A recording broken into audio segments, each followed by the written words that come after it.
Tous les vendredis dès midi, il suffit de demander les têtes à claques. Bonjour à tous, coucou les gens qui nous regardent en vidéo, bonjour à tous, merci d'être là. Une nouvelle équipe et je crois que ça vaut le coup de s'applaudir parce qu'il faut savoir s'applaudir de temps en temps. On y va? Allez les mecs, il faut vraiment que je vous motive, c'est incroyable. Je suis très très heureuse aujourd'hui d'avoir enfin trouvé un invité de mon âge. C'est vrai que nous partageons cette chouette année 68. Alors pas encore érotique, c'est vrai que 68 c'était juste les préliminaires. Dans le milieu artistique genevois, il se murmure qu'il est le metteur en scène, le psy, l'amant d'un certain Antoine M. Voici l'excellent auteur, metteur en scène, acteur Gaspard Bush. Aujourd'hui, dans les têtes à claques, un Belge qui vit en France, vous me dites si je me trompe, mais qui passe beaucoup de temps à Genève. Il est d'ailleurs en ce moment sur la scène de la Comédie de la Gare. Si je vous dis Famille recomposée, Abracadabrunch, Dr Ali, les mystères Vardar, et bien sûr la pièce aux millions, et là je parle au pluriel, aux millions de spectateurs, Le Clan des divorcés. Oui, c'est bien lui, l'acteur, auteur et patron de théâtre Alil Vardar. Et justement, notre prochain invité est un habitué des pièces d'Alil Vardar. Vous l'avez applaudi sur scène, mais également vu dans des séries ou au cinéma. La liste est très très longue, mais je citerai, allez, comme ça, la louche, OSS 117, Coluche, l'histoire d'un mec, La French ou la comédie Jour J. Il est aussi sur la scène de la Comédie de la Gare, Arsène Mosca. Enfin, celui à qui j'ai donné la réplique le matin sur Radio Lac. On a partagé tant d'infos pressées ensemble, entre fou rire et silence. Ah oui, là au moins il y avait des chutes, t'as compris. C'est ça de la vanne Coco. Voici Jérémy Vaillot. Eh ben, ça me fait bien plaisir de vous accueillir tous. Alors, ça va bien, les gars? Vous êtes des mecs encore. Je trouve que j'ai la présentation la plus pourrie. Mais pas du tout, non, vous avez tous une présentation. J'ai trouvé ça très bien. C'est vrai, Alil Vardar, ça me fait plaisir. Ce qui me concernait, le portrait, j'ai trouvé ça super. Ouais, c'était assez flatteur. On peut en rester là, je crois, d'ailleurs. Ouais, moi, j'aimerais bien me barrer, en fait. Mais non, Arsène, vous allez rester avec nous quand même. Est-ce que vous vous connaissez tous? Bon, évidemment, vous deux, évidemment, vous vous connaissez. Je l'ai dit dans la présentation. Gaspard Bush, Jérémy Vaillot, vous vous connaissiez tous ou c'est une première rencontre dans les studios de Radio Lac? On a fait connaissance dans la loge, c'était passionnant. Oui, dans la loge où il n'y avait rien d'ailleurs. Il n'y avait rien. Juste un verre d'eau, mais c'est déjà pas mal. Ouais, ça a bien changé. J'ai rencontré Jérémy il y a quelques années. Ouais, c'est vrai? J'étais comédien remplaçant. Dans une pièce, 10 ans de mariage. Voilà. Ouais, oui, c'est vrai, quand même. Ouais, je remplaçais Christian Savary. Qui s'est jamais blessé d'ailleurs. J'attendais la chute et non. Si, j'ai joué un peu dans une de ses pièces. Vous êtes donc sur la scène de la Comédie de la Gare, ça se passe bien. On a connu des périodes plus difficiles, c'est sympa. Et puis c'est surtout le plaisir de jouer et puis de passer de l'autre côté de la frontière, parce que même si la Suisse, c'est juste à côté, ça reste quand même pour nous, artistes parisiens entre guillemets, ça reste quand même de l'autre côté, quoi. Donc c'est très sympa d'être là. Ouais, Arsène, le public genevois est comment? Ah, moi j'adore. Ouais. Mais j'adore cette ville, quoi. Mais vraiment, je suis pas venu depuis longtemps. Ouais. Et là, le fait de venir et d'y jouer, c'est assez agréable. C'est vraiment génial. Ce qui est bien, c'est qu'on paye tout de suite ici. Il est plus cher. Ouais. Le kebab à 11 balles, faudra faire gaffe. Quand même. Il y a quand même un truc qu'il faut souligner, c'est que le public genevois aime quand ça déborde un petit peu. Ouais. Et tous les artistes, on se dit ça quand on vient jouer en Suisse. Tout le monde se dit, tiens, par exemple, à Paris, on a quand même, quand tu joues à Paris, tu as l'impression de passer ton permis de conduire parce que les gens vont tellement au spectacle, ils ont une telle offre que tu as intérêt vraiment à être super carré. Alors que le Genevois récompense justement le hors-piste. Oui. Et donc hier, par exemple, on a fait 21 minutes de plus que ce qu'on fait à Paris. D'accord. De texte qu'on ne refera plus jamais puisqu'il est improvisé. Et ça, il y a vraiment qu'en Suisse qu'on trouve ça. Ouais. Exactement. Gaspard Bush, vous qui êtes un Genevois. Nous aussi, on joue à l'étranger là, avec la compagnie Confiture, puisqu'on joue à Vevey. Canton de Vaud, bravo. Tout le monde est en tournée, c'est cool. Mais vous confirmez aussi, c'est la même chose, le public. Justement, il y a des différences dans les cantons romans entre. J'en sais rien, moi je suis né ici, je vais mourir là. Je veux dire, j'ai essayé d'aller une fois à Paris, ça n'a pas marché du tout. Donc ça marche tellement bien à Genève que forcément à Paris, ça marche moins bien. C'est trop cool. Ça peut marcher dans les deux. Oui. Mais après, moi j'ai la chance, mes pièces ont souvent été montées par des gens dans des régions où moi je ne vais pas jouer. Et il y a des gens comme Gaspard qui ont des succès énormes dans un coin. Et franchement, il vaut mieux avoir un super succès ici que d'aller à Paris où parfois il y a des grosses souffrances. Ouais, Jérémy, on en parle de vos souffrances? Oui, ça va, c'est mon quotidien. Non, et moi j'étais à Paris aussi. Oui, d'accord. Ah ouais, mais j'ai jamais joué. Il est allé travailler la nuit. Voilà, c'est ça. Vous étiez à la Tour Eiffel. Tour Eiffel, tout à fait. Mais justement, à propos de Genève, j'ai vu que vous avez publié sur Instagram à Lille un truc très drôle sur les cassettes à journaux. Alors, ça vous impressionne, ça, à Genève? Il n'y a pas que ça qui m'impressionne. D'abord, j'ai fait une petite vidéo où j'explique aux Français, parce que ça ne se sait pas, et ça peut paraître bizarre, que les gens en Suisse, donc il y a des boîtes qui ne sont pas surveillées par un chien ou par un policier ou par une personne armée, dans lesquelles il y a des journaux. Donc les gens ouvrent cette boîte, ils se servent et ils payent le journal, sans être contraints par la justice ou par la force. C'est ça. Et donc, ça paraît normal. Les Suisses qui nous écoutent, je veux dire, il est complètement fou, l'autre. Mais en France, par exemple, si vous mettez la même boîte, le mec, il se barre pas avec le journal, il se barre avec la boîte. Non, mais ils sont très intelligents parce que les journaux, le prix de vente du journal, c'est plus rien, c'est la pub. Si on te vole 100 journaux, tu peux dire que tu as 100 personnes qui ont vu ta pub en plus. Donc, en fait, mais ça vole pas. Mais calmez-vous. Je donnais la parole. Dire les voleurs comptent comme des lecteurs. Donc, en fait, le voleur, il paye simplement en regardant la pub du journal qu'il a volé. C'est profond, hein. C'est beau.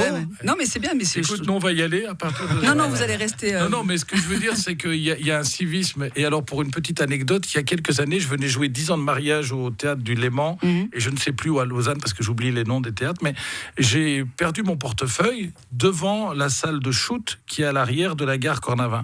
C'est-à-dire qu'en France, les prorata de revoir ton portefeuille... sont nuls. Avant qu'il touche le sol, il est déjà parti. Et j'arrive à mon hôtel et je reçois un coup de fil du théâtre de Paris. La personne m'avait googlisé, retrouvé mon nom, retrouvé le théâtre où je jouais, et on m'appelle de Paris. On me dit: à Lille, tu es en Suisse en ce moment? Je dis oui. Il y a quelqu'un qui a retrouvé ton portefeuille dans la salle de shoot. Dans la salle de shoot, avec 400 € dedans. Mais non. Et c'est une dame qui m'a ramené le portefeuille avec l'argent dedans et qui ne voulait rien, même pas j'ai voulu lui faire un cadeau, elle ne voulait rien. Elle a fait ça par civisme. Et ça, je crois que c'est un des derniers trucs que les Suisses ont, que nous, on n'a plus. Et oui, c'est ça la Suisse. Merci de venir jouer ici, ça fait plaisir. On se retrouve dans un instant, les têtes à claques jusqu'à 13h en direct sur Radio Lac. Les têtes à claques sur Radio Lac. Merci d'être là, bravo. Oui, mais quelle ambiance, j'adore cette ambiance. Alors aujourd'hui, il y a Arsène Mosca, oui, il y a Alil Vardar, oh là là, c'est chaud, il y a Jérémy Vaillot et Gaspard Bush, tout va bien. Est-ce que ça va chez vous? Est-ce que vous n'êtes pas trop fatigués? Vous avez joué hier soir, Arsène et Alil? Oui, tous les soirs. Ça va, on joue, non, c'est super cool, puis on a marché dans Genève, ce qui est pas mal. C'est bien, hein? Ce qu'on fait très rarement, et on a découvert des super quartiers là. Alors quel est votre quartier, justement, votre point préféré? Les Paquis. On tourne beaucoup dans la même zone avec Arsène parce qu'on n'aime pas trop les longues routes, donc on prend chaque fois l'angle à droite. Et ça, combien? 600 on a lâché ce matin? 600 mais arrêtez, mais c'est n'importe quoi. Mais ça, c'est Gaspard et Jérémy qui vous ont entraîné encore, je les connais. Ils nous ont dit, après, c'est plus le canton de Vaud, ils nous ont dit. Donc on reste, on n'est pas. Genève, je veux dire. Canton de Genève, oui, parce qu'attention. Alors, quand même, des questions pour vous, c'est le but. Écoutez ça, il y a 2 soldats britanniques qui s'appellent Sean et Hayden. Ils ont été capturés par des séparatistes russes pendant la bataille de Mariupol. Ils ont été libérés, c'est pour ça qu'on en parle aujourd'hui. Ils ont raconté leur histoire et surtout comment ils ont été torturés. Alors évidemment, c'était vraiment pas drôle, on est bien d'accord, hein, des violences physiques, mais aussi psychologiques. Mais qu'ont-ils subi? Et à votre avis, si je vous en parle aujourd'hui, c'est parce que ça prête à sourire. Ils ont subi une torture pas comme les autres. Ils ont regardé l'enterrement de la reine. Ils ont dû écouter le dernier tube de Jules. Eh ben, vous n'êtes pas loin. C'est quand? Parce que j'ai pas compris la question. Voilà, c'est tout le temps ça. C'est quelle année? Mais là, ils viennent d'être libérés. Et donc, ils ont raconté leur torture. Et alors, évidemment, la violence physique, torture, on leur a mis des câbles électriques, on les a électrocutés, on leur a tout fait. C'est bien de parler de ça, aux auditeurs, ça les met de bonne humeur. Voilà, c'est ça, on leur a tapé dessus. Après, on fait la morgue. Mais non. Et puis, il y a eu aussi une autre souffrance terrible. Effectivement, alors, Alil, vous chauffez, puisqu'ils ont effectivement été torturés avec de la musique. Mais qui ont-ils écouté? Patrick Bruel? Non, Gaspard. C'est une musique anglaise ou... Et si je donne tout... je sais un peu quand même. C'est quoi l'origine des mecs? Ils sont anglais. Ils sont anglais? Ouais. Et du Nord, anglais du Nord. Alors, je vais vous aider quand même un petit peu. Il y a quelque chose qui passe très bien, que moi j'aime bien écouter, puis il y a un autre truc qui est beaucoup plus dur. Mais ça, c'est... Plus dur, ça doit être Francis Lalanne. Je pense que très peu de gens sont sortis indemnes de ça. Amnesty International, Francis Lalanne l'a placé tout en haut. Hein, non C'est vrai qu'il est pas simple. Hein. Oh là, je l'avais reçu en émission une fois. Le mec, il faut suivre. Hein. Oh là là. Qu'est-ce qui peut torturer 2 Anglais en musique? Je vois pas. Parce qu'ils sont plutôt éclectiques, quoi. Ouais, Donc, non, mais alors essayez de donner un groupe qui n'est pas anglais, hein, je vous précise. Ah bah voilà, on a de en fait, l'info, là. il y a 2 groupes. Il y en a un qui n'est pas anglais et l'autre qui n'est pas anglais non plus. Parce qu'ils ont écouté 2 groupes. 2 groupes, ouais, en boucle 24 heures sur 24. Ils ont eu ces 2 groupes diffusés. Et alors, 2 groupes qui sont à l'opposé l'un de l'autre. Rien à voir. Alors là, c'est dur. Hein. Et Angèle? Il faut nous prévenir quand il y a des questions comme ça, on les prépare à la maison, parce que là... Vous voulez un indice? Allez. Ouais. Américain. Et suédois. Voilà, je vous mais attends, mais là je vais carrément filer, ben ouais. Américain, Gad Elmaleh. On entend ça, je veux bien. C'est pas le meilleur de ABBA, quand même. Bah oui, c'est pour ça que je l'ai mis. Moi, 5 minutes, tu me tortures avec ça. J'ai pas besoin de... Parce qu'ils l'ont écouté en On n'a pas trouvé l'américain. Alors, ils ont été torturés en 24 heures sur 24 avec ABBA. Alors, je sais pas ils avaient mis Take a Chance on Me, mais en tout cas, ils ont mis du ABBA tout le temps. Donc là, voilà, ça c'est un premier groupe. Mais alors, il y a un second groupe qui n'a rien à voir avec ABBA. Et c'est un groupe américain. Voilà, ABBA étant suédois, comme tout le monde le sait, évidemment. Les Bee Gees, non, je dirais pas les Bee Gees. Je bloque sur les Américains. Et essayez alors quelque chose. Essayez plutôt de chercher sur le style du groupe. C'est pas un groupe de rock normal. C'est du hard rock. Mais un truc très dur. C'est Metallica. Comment? Metallica? C'est pas Metallica. Non, Metallica. Non, oula. Ah bah Comment Iron Maiden? Kurt Cobain, il chantait. Nirvana? Non, c'est pas du Nirvana. Non plus. Hard rock. Mais je sais pas, à mon avis, vous. Est-ce que c'est du métal? Eh ben, c'est pas, ça s'approche, mais c'est encore plus dur que le métal. À mon avis, vu le nom du groupe. C'est gothique, non? Ouais, on est dans du squelette, on est dans c'est du pas Toxicity, là, ceux qui chantent, non? Allez, je vais vous faire écouter. Écoutez. Non, pas du tout, j'ai fait n'importe quoi. Ça, c'est là. Voilà, merci beaucoup. C'est ça. Arrêtez, c'est la torture. Voilà. Et ça, d'accord, c'est... on risquait pas de trouver. C'est sûr. Alors justement, c'est quoi votre torture musicale, vous? Qu'est-ce que vous ne pourriez plus jamais écouter, que vous n'en pouvez plus? Parce qu'en fait, ils ont dit, on leur a demandé, alors et du coup, ils pourront plus jamais écouter ABBA de toute leur vie. Ça, ils n'écoutaient déjà pas. Déjà, le groupe s'appelle Slipknot. Ça s'appelle The Dying Song. Voilà, c'est sympa. La mort, la chanson de la mort, c'est ça? Voilà. Mais vous, il y a un tube ou un style musical que vous n'aimez pas du tout? La chanson populaire française. Ouais, il y a un tas de chansons, voilà. Tu me mets Seigneur Météo de Carlo, je peux te tuer, quoi. Seigneur Météo, Moi, je la connais par cœur. Gla, qu'il fait beau. C'est terrible de créer ça, déjà, la rime, quoi. La danse des canards, je peux tuer aussi. Enfin, la chanson populaire française des années 70-80, c'est une supplice, quoi. Vous avez dit 70, c'est pas bien. On est à Genève ici. 70, ouais, pardon. Gaspard, allez, défendez votre ville. Non, mais moi, je peux tout écouter. Je suis quasiment sourd, donc il y a tout qui passe. Ouais, c'est le mec chiant, quoi. Il aime tout. J'adore ton truc. Vas-y, repasse-le. Non, mais c'est vrai qu'en ce moment, il y a quand même plein de trucs dégueulasses, quoi. Oui. Écoutez, non, mais c'est vrai. Genre Angèle, j'ai du mal. Ah oui, mais Angèle, mais en fait, tout ce qui se passe en ce moment, quoi. Attention, c'est une phrase de vieux, ça. Ouais, mais je sais, mais je suis un vieux con. Jérémy, attention, rappelle-toi que pour être un vieux con, il faut toute une vie d'entraînement. Ouais. Donc, moi, je dis toujours, par exemple, moi j'ai la chance, j'ai 4 enfants, dont 3 qui sont adolescents, et moi je disais souvent cette phrase, et il n'y a pas longtemps, une de mes filles me dit, papa, c'est pas que c'est nul, c'est que tu n'as plus l'âge pour trouver ça bien. Mais c'est vrai. Et il faut savoir que voilà, c'est un peu quoi dire. La mienne, elle a 13 ans et demi, elle voilà. dit Il y a des trucs qu'on trouve complètement nuls, mais à l'époque où c'est sorti, les musiques de notre parent, moi j'étais fan de Terence Trent D'Arby. Ah bah oui, mais on le passe sur Radio Lac, Terence Trent D'Arby. Il y a des gens, quand moi j'avais 20 ans, qui trouvaient ça horrible. Donc voilà, je pense qu'il faut accepter qu'on a l'âge qu'on a, les amis. Et aller prendre notre petite tisane et on va un bouillon. Je mangerais bien un bouillon. C'est vrai que c'est sympa, c'est gai. Oui. Moi j'ai 3 enfants, dont 2 qui sont de moi. Et la grande, elle m'a dit pareil. C'est ça. Bah tiens, justement, on va parler d'une question, mais je pense qu'on y répondra dans quelques minutes. Et ça vous laissera le temps de réfléchir. C'est son anniversaire aujourd'hui. On en parle dans la presse locale. Qui est Maria Benedetti? Tout le monde en parle. Il y a un article sur radiolac.ch à voir aussi. Elle s'appelle Maria Benedetti et on parle aujourd'hui Pourquoi est-ce qu'on parle d'elle aujourd'hui? Je peux même vous dire, oui, je vous l'ai dit, c'est son anniversaire aujourd'hui, 30 septembre. Une petite indication avant qu'on écoute M. Pokora. Ah, c'est chouette. On va déjà qu'on donne un indice? Oui, allez. Elle a un rapport avec quelqu'un, avec un homme? Non. Elle n'a pas de rapport Elle avec a créé un mouvement, elle a été l'égérie d'un mouvement. Non. Elle est italienne, ça a à voir avec les élections? Benedetti, non, elle n'est pas italienne. Elle a enseigné en Italie, puis ensuite elle est revenue à Genève où elle est née en 1900. Oula, je vous dis pas son âge. Ouais. Oula, défense des femmes iraniennes actuellement, comme c'est le sujet. Non, alors c'est un sujet préoccupant effectivement, mais c'est un anniversaire. Si on parle d'anniversaire, c'est parce qu'elle fête un certain âge. Ah, est-ce qu'elle fait pas 100 ans ou un truc comme ça? C'est la doyenne. C'est la doyenne. Ouais. Mais à Lille Varlar, il est trop fort, il trouve tout. Il faut dire que je donne quand même. Vous m'appelez, vous avez une question, vous m'appelez, vous avez mon portable, c'est tout. Vous étiez à la Tour Eiffel. Elle s'appelle Maria Benedetti, c'est la doyenne du canton de Genève, 106 ans aujourd'hui, puisqu'elle est née le 30 septembre 1916, une vie consacrée à la peinture. Elle fut également enseignante en Italie, comme je vous l'ai dit, avant de revenir dans sa ville natale.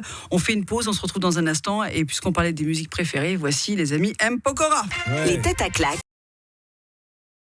Tous les vendredis dès midi, il suffit de demander les têtes à claques.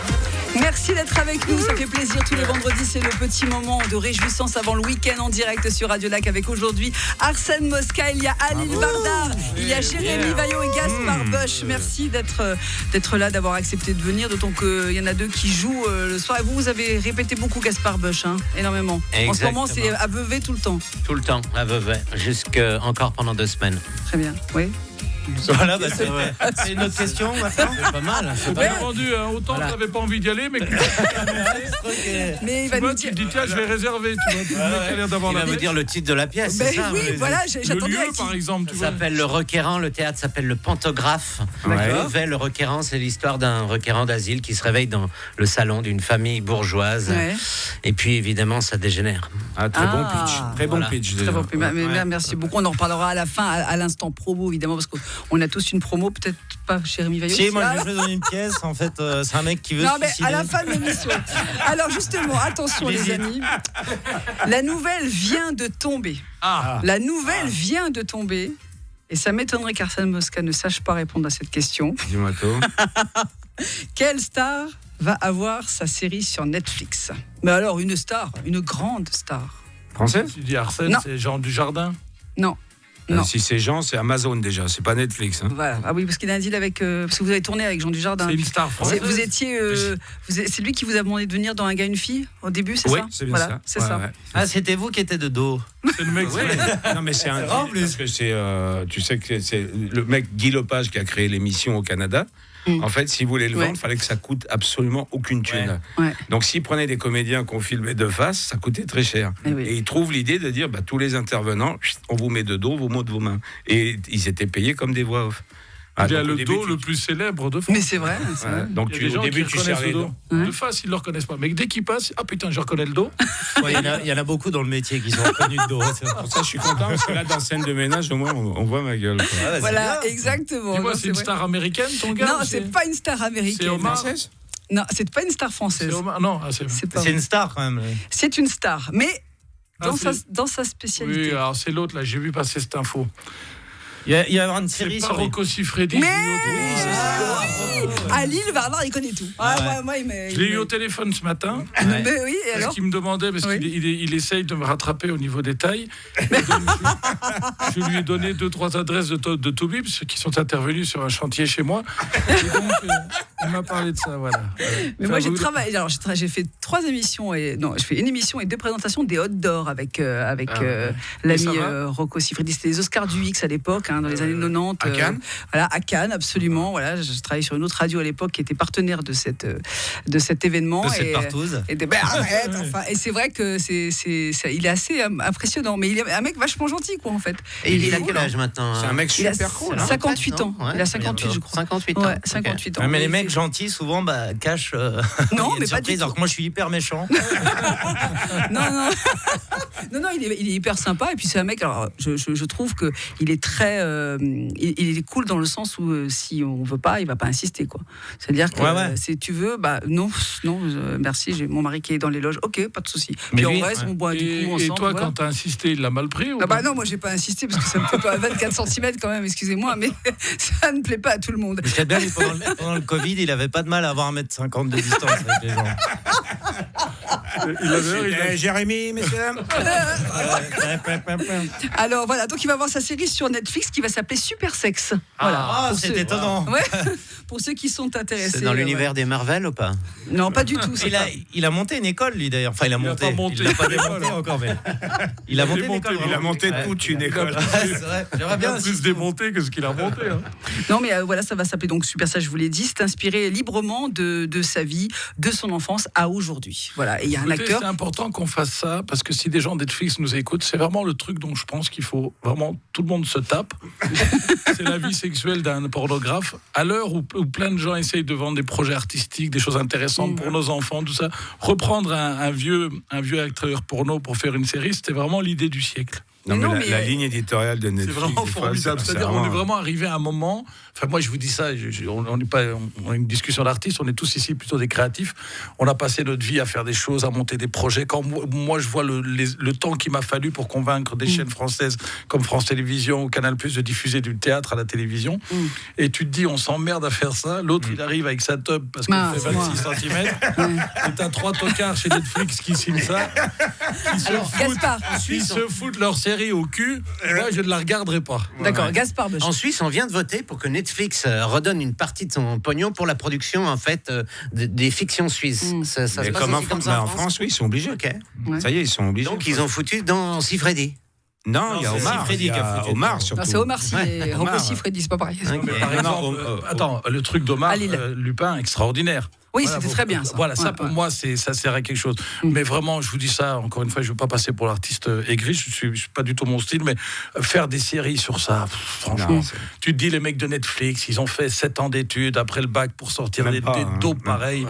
Franchement, les mecs, trouvez autre chose, sortez de votre bureau, sortez du Coste, allez voir un peu ce qui se passe dans les théâtres. Alors, le Coste, c'est un bar un peu chic à Paris, pour ceux qui ne connaissent pas. Sortez un peu, les gars, et allez voir la vraie vie, allez voir des vrais artistes. Oui, tiens, Arsène, racontez-nous les anecdotes de tournage sur toutes vos séries, là, c'est sympa, ça. Il y avait des choses incroyables qui vous sont arrivées. La partouze avec la lame. Mais non, qui sont avouables à l'antenne. Ah oui, non, moi j'en ai une, c'est sur un gars et une fille. Allez-y. Quand on faisait la session au Maroc, je vais essayer d'aller vite. Non, mais on est tranquille. D'accord, donc on faisait la session au Maroc. Et donc on part de Marrakech pour aller au désert de Merzouga, je crois. Voilà, donc on prend un petit avion qui nous est affecté spécialement pour nous, parce qu'un gars et une fille faisait un tel carton qu'évidemment on a eu tout l'office du tourisme à contribution en fait, donc on manquait de rien. Et on prend un petit coucou et on part de Marrakech. Il commence déjà à faire un orage, mais un costaud. Donc tout le monde commence à flipper. On avait le droit à 5 kilos de bagages, pas plus, donc on laissait tout le reste à l'hôtel. Et puis donc on part, tu commences à avoir la pluie, parce que les petits coucous de 30, t'entends tout. Donc on a la pluie sur la carlingue, etc. Traverse les nuages, puis là, grand beau, génial, quoi. Et puis, on traverse l'Atlas, tout ça qui est somptueux, vie d'avion. Et puis, on va arriver au désert de Merzouga. Et là, qu'est-ce qu'on voit? Parce que dans un petit coucou de 30 places, tu peux voir le cockpit et ce que tu as devant toi. Et là, on voit une tempête qui commence. Oh là là. Là, c'est panique à bord. Ça n'a pas loupé. Le réal, la script, hop, le petit sac, le petit vomi qui va bien, la petite panique. Et moi, comme j'étais le seul à parler arabe dans toute la troupe, j'essayais d'écouter les commandants de bord, surtout, quoi.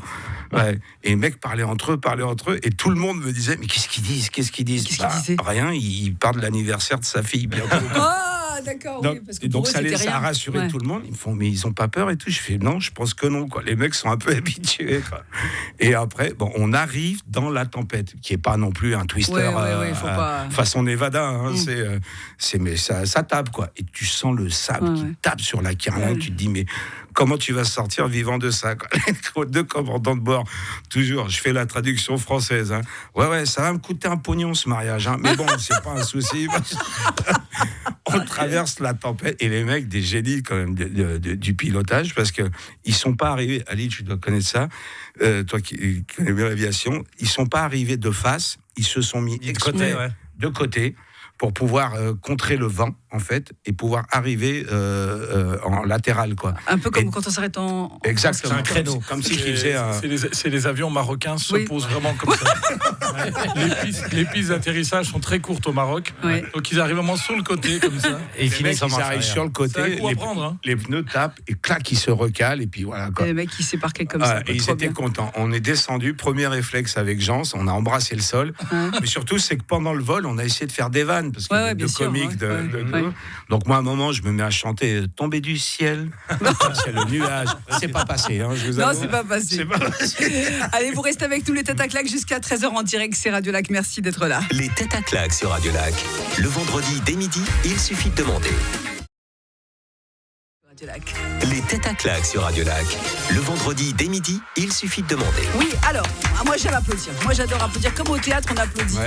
Parce que ça me fait plaisir d'avoir tous ces artistes dans le studio, comme toutes les semaines. On a toujours de très bonnes équipes. Il y a aujourd'hui Arsène Mosca, Alil Vardar, Jérémy Vaillot et puis Gaspard Bush. Est-ce que ça va toujours, mes amis? Ça va tranquillement. Super, alors, non, mais c'est vrai qu'on a vécu comme si on y était, cette anecdote que nous a racontée Arsène d'un atterrissage. Ah, c'est du croustillant. À l'atterrissage dans le désert au Maroc lors du tournage de Un gars, une fille. J'ai oublié de vous dire que Alex Alexandra Lamy, pardon. Ils appellent tout le temps c'est ses potes, alors forcément. Alexandra serrait tellement fort la main de Jean, elle lui a coupé, elle avait des ongles de malade, et franchement, elle lui a coupé un peu la main, quoi. Tellement qu'elle était flippée, quoi. Donc, vous avez des trucs aussi, Gaspard, c'est plus calme à Vevey ou à Genève? Vous ne faites pas des trajets en avion pour faire Genève-Vevey, par exemple? Non, il vaut mieux pas, parce que sinon, attention, l'empreinte carbone. Ouais, on fait attention. Non, on a eu des trucs marrants en tournée, bien sûr. Une fois, on est au Vietnam, on a été joué au Vietnam, et on jouait avec des diapos. Et le gars qui passait les diapos s'est pété la gueule dans l'escalier, donc il savait plus l'ordre de la traduction en vietnamien. La pièce n'était pas du tout comique, c'était une grande tragédie classique. On passait les diapos, et le public était mort de rire. C'était en plus au Nord-Vietnam, ils arrivaient en car avec l'armée, et l'armée amenait les spectateurs en car et les ramenait dans les villages. Puis ils devaient partir à une certaine heure. Ils sont hyper polis, les Vietnamiens. Ils passent devant, puis ils disent qu'ils vont partir. Ils ne s'expriment pas discrètement. Hein. Ils viennent devant, tu es en train de jouer, puis ils font comme ça, voilà, et ils partent. Et voilà, c'est sympa. Bon truc. À Lille, vous devez avoir mille et une aventures. J'ai eu la chance de tellement jouer, je crois que j'ai tout vécu. Il y a une scène quand même qui est surréaliste. Maintenant, je peux en parler parce que c'était il y a bien plus de 10 ans et à prescription. Dans les derniers temps, avec mon ex-femme, ça allait vraiment très très mal et je vivais une relation extra-conjugale avec la comédienne qui jouait avec moi. Alors, je jouais le clan des divorcés. Pour bien resituer l'action, j'étais en travelot sur scène. Ouais. J'étais vraiment en mec, ça passe, mais en nana, moi, j'ai strictement aucun succès. Oui. Et la fille qui jouait avec moi, c'est une fille sublime. Et mon épouse, pendant le spectacle, va dans la loge. Évidemment, elle fouillait mon portable. Mais moi, comme j'ai une formation d'agent secret, j'effaçais tout. Mais la comédienne n'effaçait pas. Oh merde. Donc, elle constate pendant le spectacle qu'il y a une histoire, quoi. Ouais. Et dans le clan des divorcés, pour ceux qui ont vu la pièce, il y a un moment sur une musique de Benny Hill. Je vais donc de droite à gauche, de ce qu'on dit cours à jardin. Chez nous, cours à jardin, plusieurs fois comme ça. Et au moment où cette musique arrive, je constate à gauche que mon épouse est derrière les rideaux. Et elle me montre le téléphone de loin comme ça. Oh la vache. Je ne comprends pas ce qui se passe. Donc je pars pour la première salve de droite à gauche sur la musique de Ben Hill. Et là je reçois un coup de téléphone sur la tête. Aïe. Il me dit espèce de salaud, je sais tout. Là je dois repartir à droite. Donc je repars à droite et je sais que si je retourne à gauche, elle est encore là. Mais je dois y aller. Donc, je retourne à gauche, je retourne à droite et je me fais chaque fois cogner la tête. Et à la fin du spectacle, au moment où les rideaux se ferment, à peine le rideau se touche, les deux parties se touchent, elle se met à hurler sur scène et tout. Et on se retrouve, scène se réalise dans ma loge où ça hurle. Et moi, je suis assis entre les deux qui sont à deux doigts de se battre. Et à un moment, je me retourne, je croise un miroir et je me rends compte que j'ai pas enlevé ma perruque. Donc, je suis en gros trave au milieu de cette scène totalement tragique. Je crois que c'était un des meilleurs moments de ma carrière. Et tout ça sur... Ouais, la musique de Benny Hill, on a tous des aventures avec ça. Enfin, des aventures. Ouais, c'est le moment de le dire. Mais j'ai rien dit. Alors moi, Jérémy voulait nous en parler parce que lui, il l'a vu actuellement. Moi, j'ai trompé ma femme hier. Mais non, mais c'est n'importe quoi. Elle est là, elle a un coup de fil. Elle arrive justement. Mais j'ai pas la musique de Benny Hill, là, je peux pas faire. Non, mais ça, c'est vraiment du boulevard, votre vie, vous. Carrément. De toute façon, vous savez, on joue jamais sur scène que ce qu'on a déjà vraiment vécu. On est bien. Oui, c'est ça. Je vais vous poser ça comme question. Quand vous écrivez vos pièces, il y a toujours une super inspiration de votre vie. Non oui, moi, pour les gens qui ont la chance de voir ma pièce, sinon elle est disponible sur Canal+. Vous pouvez regarder 10 ans de mariage que Jérémy a joué. 10 ans de mariage, c'est ma vie, quoi. C'est exactement ce que je vivais à l'époque, en 2010, quand j'ai écrit cette pièce. Voilà. Sauf la fin. Sauf la fin, parce que ce sont des. Enfin, il faut voir la pièce, mais on finit très vieux dans la pièce. Mais vraiment, je pense que c'est ça. Je pense que finalement, et puis. On vit à peu près ce que tout le monde vit, faut dire la vérité. Donc du coup, les gens viennent voir à travers nos villes à l'heure. C'est beau. C'est beau, on peut arrêter là, on y va. Mais moi, ça m'a été utile, parce que aussi je note tout au milieu des disputes et au bout d'un moment, on n'osait rien me foutre sur la gueule parce qu'on savait que ça allait être dans la pièce suivante. Donc, t'es tranquille, quoi. Tu sors le carnet de notes comme ça, hop. Mais Jérémy, il s'inspire souvent de sa vie familiale pour ses chroniques le matin dans Radio Lac Matin. Plus t'as une vie de merde, plus t'es drôle. Non, mais c'est vrai, faut être honnête. Écoutez, arrêtez, vous avez 3 beaux enfants, vous plaignez pas. Mais vous avez une femme qui est super conciliante. Chaque fois qu'il y a un suicide, il touche les droits d'auteur. C'est ça qui l'a rendu riche. Il parle beaucoup de sa femme le matin dans les chroniques. Jérémy, c'est qui est intéressant parce qu'il se plaint qu'elle rit jamais à ses vannes quand il écrit chez lui. Moins elle rit, plus ça va être drôle. Ah bon? C'est vrai en plus. Elle se marre ça donne vraiment envie de la rencontrer. Mais elle est géniale. Un sacré baromètre. Ouais, non, mais c'est sérieux. Moi, je sais qu'elle n'est pas avec moi pour mon humour, mais pas on peut la saluer si elle nous écoute, on sait jamais. Et puis après, il arrive à la radio, puis je suis là. Alors du coup, voilà. Alors Coco, t'as écrit quoi ce matin? Ouais. C'est notre petit. On s'est marré la dernière fois. On a parlé des poux de mes enfants. Ouais, c'est vrai, c'était. C'est n'importe quoi. On va faire la promo dans un instant.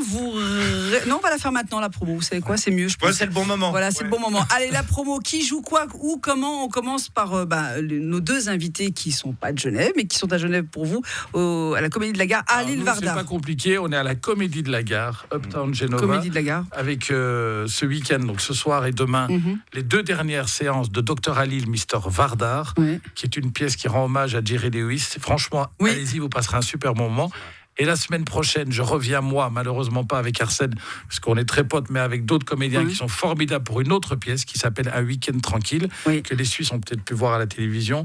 Et venez la voir, c'est super bien. Et surtout, c'est un hymne à la femme de plus de 50 ans. Ah, c'est moi, alors je pourrais venir, je vais venir la voir. Allez, viens la voir, on passera un super moment. Super. Voilà. Gaspard Beuch. Alors, la compagnie Confiture, c'est toujours www.théâtre-confiture.ch. C'est notre 27e saison, donc on fait quand même... oui, quand même. Voilà, il faut absolument... Ceux qui ne connaissent pas encore, il faut venir découvrir. Ceux qui ne sont pas venus depuis longtemps, il faut revenir. En fait, on a 5 pièces tout au long de l'année. On commence par Le Requérant, qui est en tournée, et on finit par une parodie de James Bond, un James Bond suisse, ça s'appelle Au service secret de la Confédération. Oh, magnifique, merci Gaspard. Les diapositives dans l'ordre, là Non, là, on est censé faire rire vraiment.